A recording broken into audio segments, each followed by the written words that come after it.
A new synthetic killer drug known as Flakka is spreading rapidly across the United States and already causing an epidemic of overdose fatalities and acts of violence. We're talking about Flakka. Flakka? The drug is called Flakka. Some have dubbed it the insanity drug. And it's everywhere. It's been described as the scariest drug in the world. More powerful than heroin or cocaine. This is a synthetic drug that can alter your state of mind, raising excited delirium, body temperature, and literally losing their mind.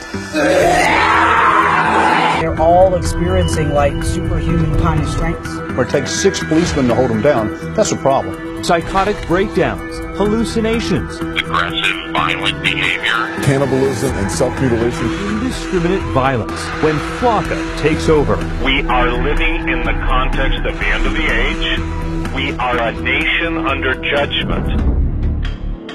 Welcome to stage 1 of the zombie apocalypse. It's been long theorized that controlled substances can bring people closer to the spirit world. Sometimes, however, what comes out of that experience isn't what you'd expect. And right now, our society is being plagued, dominated by an epidemic of controlled substances. In the 1970s, people were talking about peace and love, but nowadays people are coming back from bad trips and total psychosis. The number of overdoses are up, as are the cases of total zombification, i.e. demonic possession. The dark side opens people up to such possessions through lack of faith and environmental conditions. And while this isn't so much an issue with people of faith or orthodox practitioners, if your foundation is public education, if your dogma is militant atheism, substances like bath salts or Flakka can be the ingredient that pushes you over the edge, an edge that you will never come back from. Weaponized substances such as bath salts and spice are being mixed into just about everything these days. E-cigarettes, chocolates, party drugs, with the intended purpose of fucking you up permanently. These are not the days to be experimenting with new things. These are not the days to be a party kid. Nefarious agendas are at play, and just about everything out there these days is being spiked with chemicals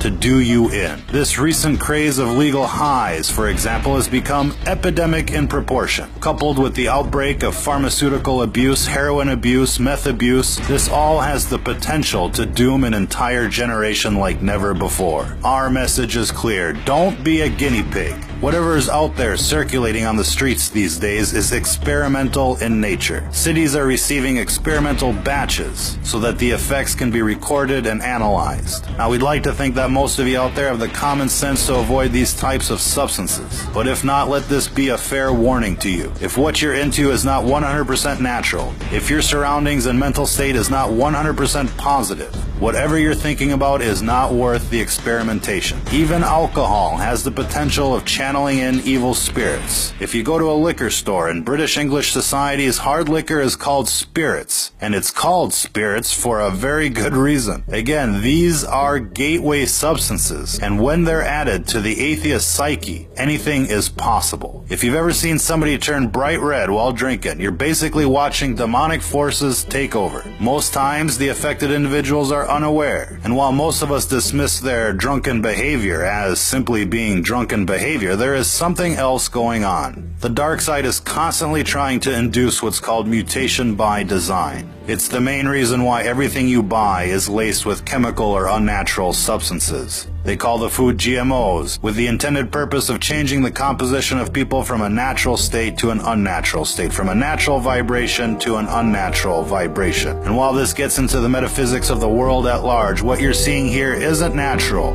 it isn't safe, and it isn't just psychosis. It's what happens when you stare into the abyss, and when the abyss stares back. If you're listening to this, you are the resistance.